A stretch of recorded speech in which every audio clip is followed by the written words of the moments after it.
The Premier League has set the pace financially, with all 20 clubs combining to spend a total of £1.9 billion on signings. Considering the astronomical wages and transfer fees that are now involved in the game, and particularly in the Premier League, it's becoming harder and harder for players to meet the lofty expectations that come attached to the finances of the transfer.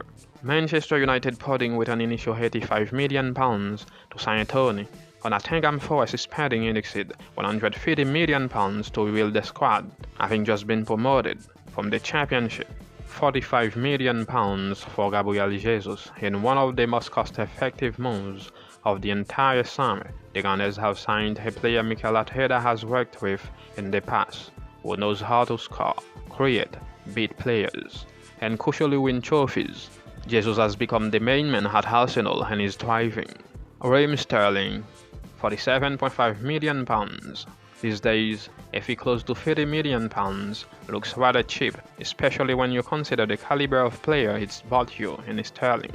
The England international completely rebuilds Chelsea's front line, and doing much more than Romelu Lukaku did. Erling Haaland, £51 million, 6 games, 9 goals, 2 hat-tricks. It's a long season, but Haaland has to stay fit.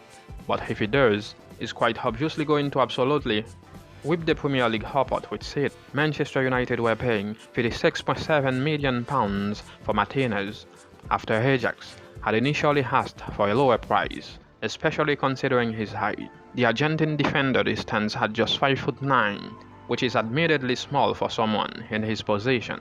His performances so far, though, have been anything but that. Martinez looks absolutely quality and has completely steadied their defense. Christian Romero, £42.5 million. Romero signed for Tottenham back in January, but he only became a Spurs player on a permanent basis this summer. Matheus Nunes, £38 million.